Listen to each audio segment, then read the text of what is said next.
Bonjour et bienvenue dans quel mois, hein. Quel mois. Mais alors on peut le dire. Hélas. Il y a trop de sujets, hein, on ne sait plus Oui. lequel choisir. Je vous propose qu'on fasse le point, si vous êtes d'accord, sur deux événements. Le salon d'agriculture, bon, on le met de côté, hein, parce que On l'a beaucoup traité. c'est la fin des haricots, hein, Oui. bon, et puis on l'a beaucoup traité. Mmh. On va quand même parler de quelque chose moi, qui m'a beaucoup énervé, choqué.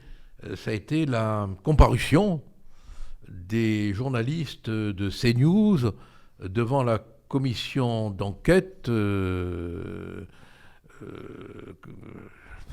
stalinienne, hein, je ne sais plus quel terme employé. Hein. LFienne. LFienne, ouais. Très orienté. LFienne, hein.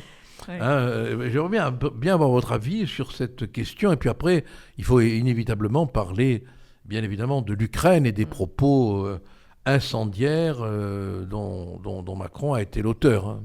Alors, qui est-ce qui donne son avis en premier Florence. sur cette commission d'enquête stalinienne? Déjà, bonjour à tous. Et effectivement, je suis comme vous, monsieur le député. Je trouve que cette audition est scandaleuse. Elle s'apparente à un tribunal, mais qui n'est pas impartial, bien au contraire. C'est ça, et dont les rênes semblent être tenues par LFI, quoi. Donc, quand on voit effectivement donc Serge Nedjar, qui est interpellé par le député LFI Saint-Toul à propos de l'assassinat de journalistes palestiniens, et quand on pense que effectivement les députés applaudissent, donc LFI applaudissent la une de Libération, qui reprend carrément la propagande du Hamas. Enfin, je veux dire, on aurait dû arrêter là. Mais le président de la commission n'a pas fait son boulot parce que la question n'entrait absolument pas dans le champ d'investigation de la commission. Un rappel très plat pour dire que ce n'était pas forcément le sujet, mais il a tout de suite autorisé les députés LFI à continuer de poser la question. Il a ironisé d'emblée en voyant effectivement qu'il y avait 15 journalistes, représentants de Canal+, qui s'étaient déplacés pour cette audition, sachant qu'il doit y avoir une seconde audition de Bolloré notamment. Et puis Hanouna également. Mais bon, il a ironisé en disant l'armée mexicaine. Oui, non, mais je veux dire que si on avait affaire à un tribunal, il est clair que tous ses membres auraient été récusés dans le quart d'heure. Hein. Mais pourquoi CNews les dérange ? En fait, moi, c'est ça que je me demande. C'est l'audience, déjà. Oui, mais c'est une obsession. C'est quand même, ça vire vraiment à l'obsession. C'est CNews en permanence, toutes les semaines. Non. CNews. Et quand CNews leur dit, venez sur nos plateaux, les députés de la NUP sur le sens large disent, c'est leur nouvelle ligne de défense, sur votre plateau, vous invitez que des contradicteurs, que des gens qui sont pas d'accord avec nous et qui vont s'allier pour nous contredire et nous mettre en défaut. Le vrai problème, c'est le refus, en fait. On demande à CNews de faire preuve de pluralisme, mais effectivement, ils aimeraient bien avoir des gens de LFI qui viennent sur leur plateau, mais ils déclinent l'invitation. Et même regardez Sophie Binet.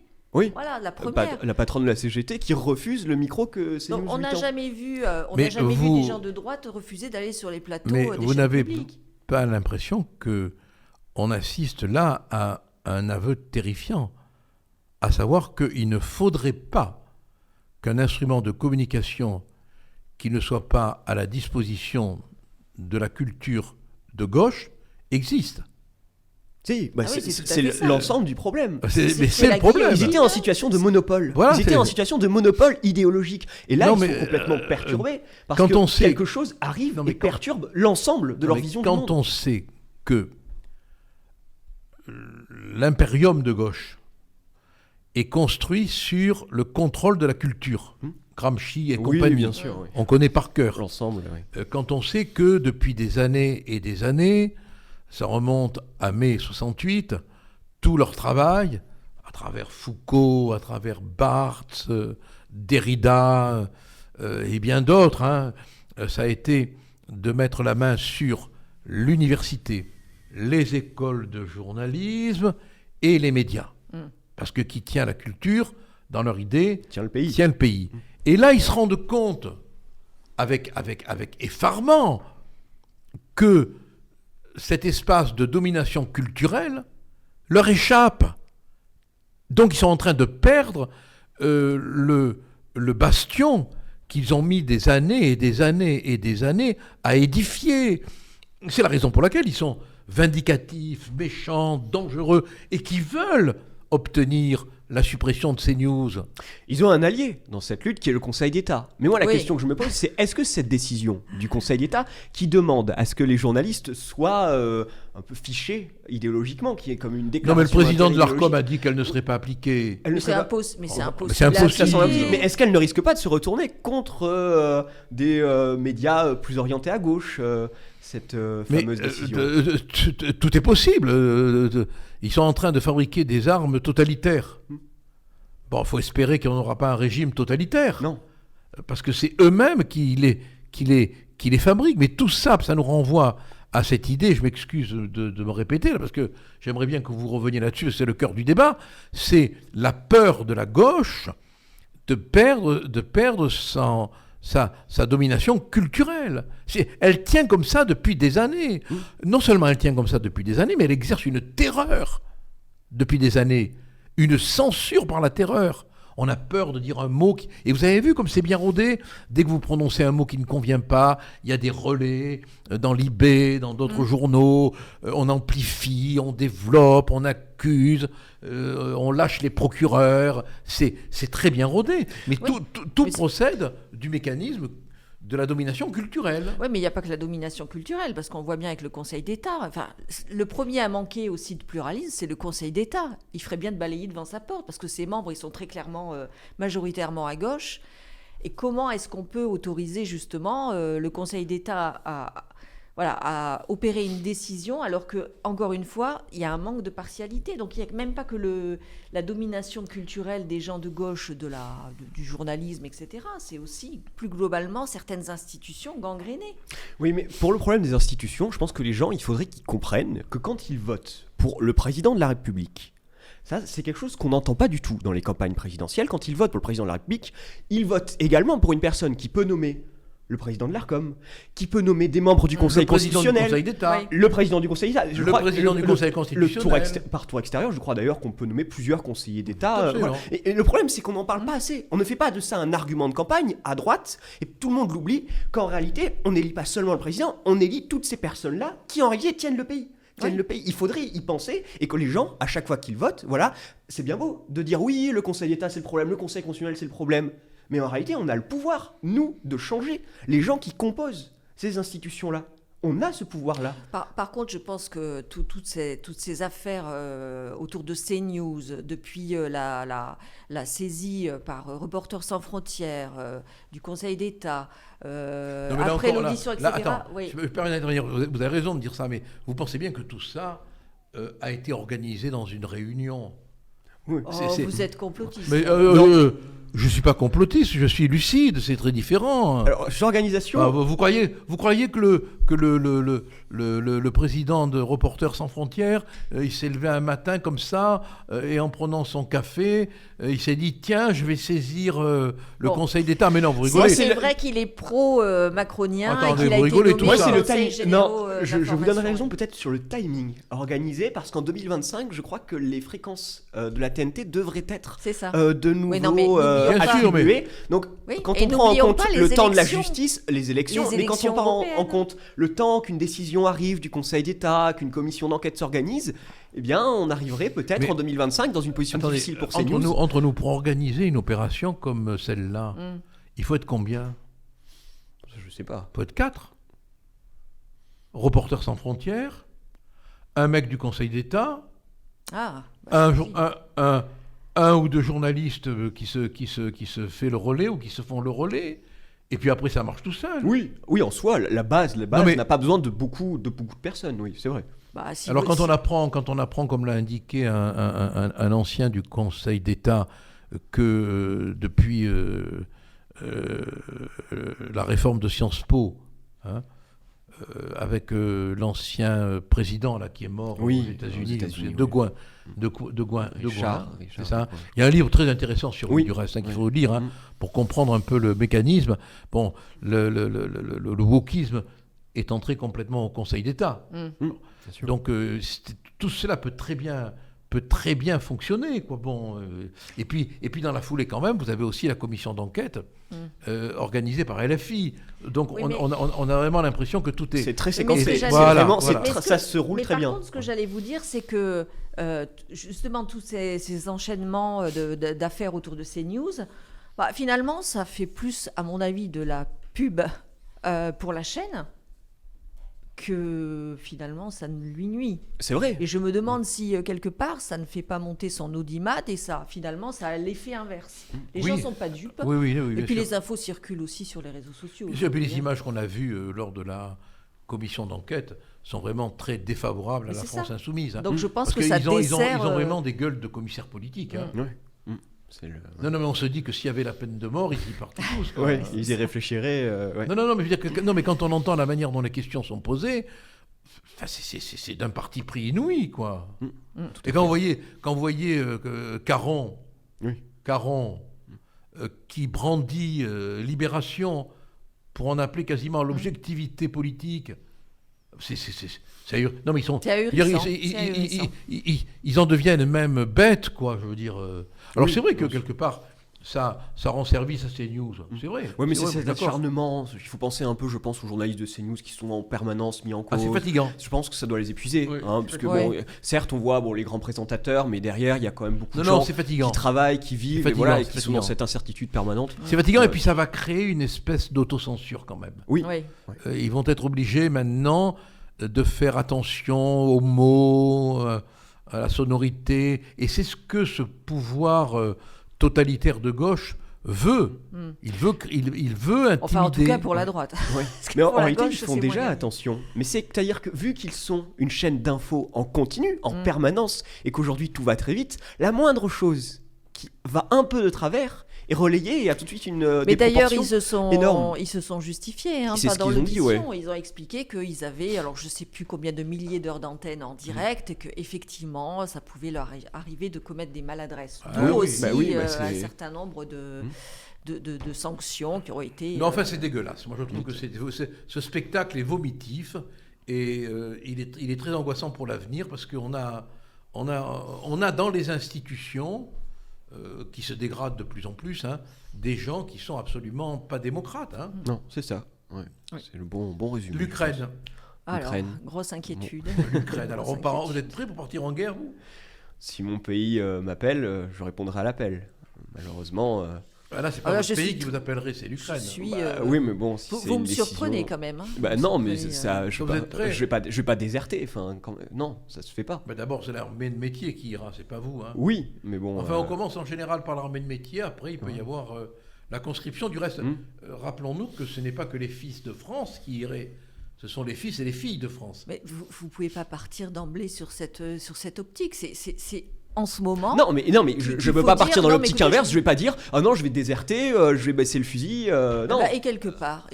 Non, ce serait pas correct avec ce qui a été fait auparavant. C'est anti-patriotique. Mais sauf que là, attention. Vous voulez pas la guerre, enfin. Non, je veux pas la guerre. Non, là vous vous battriez pas pour le pays. Non. Vous iriez vous battre pour les 13 bases américaines. Si mon pays est attaqué. Mais en plus, l'Ukraine ne fait pas partie de l'OTAN. Non, l'Ukraine, non, il n'y a aucune raison. Pourquoi on s'engagerait dans un conflit Non, mais j'ai pas dit que je voulais y aller, j'ai pas dit que c'était de bonté de cœur, je serais pas heureux d'y aller, je veux pas faire la guerre. Vous voyez, vous allez dans le sens de la petite musique actuelle où on nous dit mais quand même, il faudrait se préparer à l'éventualité d'une 3e guerre mondiale. Encore hier soir, j'entendais Valls. Oui, vous l'avez entendu. Oui, lui aussi. Drin, enfin bon, voilà. Oui, non mais la guerre, malheureusement, dès que la seconde s'est terminée, il fallait qu'on soit préparé à vivre une 3e. Non mais attendez, là on parle aussi de... Enfin, la Russie, c'est quand même quoi ? C'est la 2e puissance nucléaire ? Oui, c'est une puissance nucléaire. Bon, je sais pas, est-ce qu'on s'amuse à balancer des mots aussi légèrement que l'a fait Macron ? Non, ces mots sont extrêmement graves. Et il a été désavoué par l'ensemble de ses alliés. À part les pays baltes. Voilà. Mais la très grande partie des alliés, les Américains, les Anglais, les Allemands, l'ont désavoué. Cette guerre en Ukraine, c'est une guerre américaine. Moi, j'ai pas envie de me battre pour l'Amérique. Non, mais pourtant, moi non plus. Il y a des bases. 76% des Français ne le veulent pas. Oui, mais par contre, a priori, Biden a bien dit qu'il ne souhaitait pas, qu'il y ait des troupes envoyées en Ukraine et qui sont dans le conflit. Je me demande ce qu'on pourrait envoyer comme troupes. Oui, non, on n'a pas grand-chose. Faut quand même arrêter on n'est pas foutu de maintenir l'ordre dans les banlieues et on irait maintenir l'ordre contre la Russie. Bon, il faut être quand même raisonnable. Il faut arrêter de fantasmer, là. Mais c'est quand même... C'est la folie des grandeurs. C'est inquiétant. Oui, c'est la folie du président. Au sens où De Funès le disait. C'est inquiétant parce qu'en plus, si vous voulez, moi, dans cette histoire-là, je me dis, mais Macron, j'ai du mal aujourd'hui à faire la part des choses entre ce qui peut relever d'une pathologie mentale chez lui et ce qui émane d'un calcul politique. Mais il est relayé quand même. Alors moi, je pensais au début qu'il avait eu un court-circuit dans le cerveau, qui s'était mal remis de son humiliation au salon de l'agriculture, et que c'était le moyen pour lui de donner une sorte d'apparence, d'autorité. Mais il y a la mère Ursula quand même qui le suit. Oui. Elle a été adoubée par Emmanuel Macron, il la soutient. Donc maintenant, elle va dire un peu... ils sont sur la même longueur d'onde. Ah, elle est allée à Dubaï. Non, à Dubaï. À Dubaï. Oui. Non, c'est quand même inquiétant. Alors, là, quand même, quand j'ai vu qu'il y a connivence entre Macron et Ursula, là, je me suis dit, mais qu'est-ce qu'ils cherchent tous les deux ? Parce que quand même, est-ce qu'il y a un plan derrière ? Est-ce qu'ils ont un programme politique ? Est-ce qu'ils ont des intérêts personnels ? Qu'est-ce qu'ils cherchent, quoi ? Je me suis posé la question parce que je ne vois pas l'intérêt de l'Union européenne en général et de la France en particulier, laquelle n'en a pas les moyens d'aller dans un affrontement convulsif contre la Russie. On nous explique que Poutine ne comprend que le rapport de force et qu'à un moment donné, il faut arrêter de lui laisser penser que l'Europe soutient, mais tout en restant prudemment en arrière, et que donc il faut qu'il comprenne quand même qu'elle peut sortir les muscles, etc. Et on nous explique aussi que, si Poutine gagne cette guerre en Ukraine, ça représente un risque pour l'Union européenne dans la mesure où il a cette envie de grande Russie, mais attendez, et il s'attaquerait à d'autres pays. On nous refait le coup des chars soviétiques au pied de l'Arc de Triomphe. On nous refait le coup, quoi. Bon, attendez, mais Poutine, tout ce qu'il demandait, c'était qu'on respecte les accords de Minsk. Oui, mais on dirait quand même que ses ambitions ont un petit peu évolué, qu'il se verrait bien leur nier sur certains pays baltes. Le problème, c'est que s'il attaque les pays baltes ou la Pologne, là, vu que ce sont des membres de l'OTAN, ça entacherait une riposte. Pour le coup, on serait en présence d'un casus belli, là. Non, pour revenir sur votre question, qu'est-ce qu'ils cherchent ? 1 400 000 morts français lors de la Première Guerre mondiale. Je pense que c'est toute une génération qui a été massacrée, génération essentielle à la vie de notre pays. Oui. Là, ce serait envoyer également des millions d'Européens, de jeunes Européens à la mort. Qui c'est qui reste après ? Qui c'est qui reste au moment même où de plus en plus de gens se réveillent contre cette domination justement d'une Europe qui voudrait les envoyer à la mort. Voilà. Non, que des gens à contrôler après. Mais vous n'avez pas le sentiment quand même qu'on est dans un environnement mortifère actuellement ? Si. Si. Mais on se demande même si... Il y a quand même une odeur de mort. Oui. Mais on dirait que c'est un baril de poudre. On se dit que la moindre allumette, tant en France qu'à l'étranger... Et on n'a personne... Il n'y a pas un homme d'État qui est capable de conjurer tout ça, quoi. Non. Mais c'est le grand problème aujourd'hui. On a l'impression qu'on maintient les gens, justement, dans Chevènement cette atmosphère. a tenu des propos... Moi, j'aime beaucoup Chevènement. Je trouve que lui, vraiment, il avait la carrure d'être un homme d'État si Mitterrand n'avait pas tué. Chevènement... a clairement critiqué le comportement de Macron. Mais est-ce que c'est pas finalement le propre de l'ensemble ? Vous regrettez qu'on n'ait pas un homme politique qui sorte du lot. Je crois que c'est Bainville qui déjà à son époque regrettait cette fin de la diplomatie, du temps long où on devait attendre que la lettre arrive, avec notamment le télégramme. Mais il faut penser aujourd'hui. Aujourd'hui, un tweet, un mail. Aujourd'hui, tout va encore plus vite qu'à l'époque de Jacques Bainville. Donc, on pourrait penser que les effets qui ont amené à 2 guerres mondiales déjà seraient multipliés encore par 10. Donc, ce qui serait peut-être l'une des clés pour comprendre le problème actuel. La Première Guerre mondiale, comme la Deuxième Guerre mondiale, avait été déclarée bien avant qu'on ne les déclare. Oui. Il ne faut pas croire que les guerres arrivent comme ça sur un coup de tête. Non. il y a des actes préparatoires. Et là, on est quand même dans hélas, parce que moi je trouve qu'il n'y a rien de plus effroyable et inutile qu'une guerre. Bon. Votre carte blanche maintenant, parce que le temps passe. Le temps passe. Je te laisse commencer, Florence. Moi, j'ai envie de pousser un petit coup de gueule, comme on dit, par rapport à une ancienne élue PS, ancienne députée PS, qui s'appelle Madame Le Dain, et qui s'en est pris à Mowgli. Mowgli, c'est un chien de 8 ans. Alors, je vous montre la photo, je ne sais pas si on la voit bien. Mowgli, il est mignon, qui a l'air d'être une brave bête. Qui connaît les Golden Retrievers savent qu'en fait, ils sont complètement inoffensifs. Et malheur pour lui, il ne portait pas de muselière. Donc, elle a publié un tweet incendiaire. Donc, j'ai envie de lui dire, premièrement, c'est pas très sympa pour les contrôleurs. J'espère pour eux qu'ils ne se sont pas fait taper sur les doigts pour avoir obligé le propriétaire à mettre une muselière au chien. Il leur suffira de dire que quand ils sont passés, il avait la muselière. Bon, et deuxièmement, deuxièmement, j'ai appris que le propriétaire avait signalé qu'à aucun moment elle ne s'est rapprochée de lui pour lui demander de mettre son chien avec une muselière. et troisièmement, est-ce qu'elle n'a pas autre chose à dénoncer que la présence d'un chien dans une rame de train? Et puis il y en a pas marre de ces balances, quoi. Voilà. Mais puis en plus, je sais pas, quand elle arrive à la gare de Lyon, à mon avis, il y a d'autres choses à dénoncer, quoi. Oui. Et puis moi, ce qui me dégoûte, c'est ce sentiment, ce comportement de petit collabo, quoi, de balance, de délateur, quoi. Je trouve ça dégueulasse. Voilà mon coup de gueule. Très bien. Bon, moi, coup de gueule. Moi, est-ce que nos amis, est-ce que vous, derrière cet écran, vous connaissez Valérie Ayé? Il faut prononcer d'ailleurs Ayé et pas ailleurs, même si comme tous les macronistes, elle semble parfois un peu ailleurs. C'est la nouvelle tête de liste Renaissance pour les élections européennes. Macron a enfin trouvé sa championne. Bon, ils n'étaient pas nombreux à vouloir s'y coller. Et l'annonce de sa candidature n'a pas fait bondir Renaissance dans les sondages. Ils atteignent péniblement les 18% d'intention de vote quand le Rassemblement national et Jordan Bardella sont à plus de 30%. Mais c'est surtout son slogan, le slogan de sa campagne qui m'a interpellé. Besoin d'Europe. Est-ce qu'on a vraiment besoin d'Europe ? Est-ce qu'on a besoin de l'Europe de von der Leyen ? Est-ce qu'on a besoin de l'Europe du Qatargate ? Est-ce qu'on a besoin de l'Europe dirigée par des coalitions qui vont des centristes à l'extrême gauche ? Je n'ai pas forcément la réponse à toutes ces questions, mais ce que je sais, c'est que les Européens n'ont pas forcément besoin de Madame Ayé. Aïe, ça fait mal, Merci les amis, au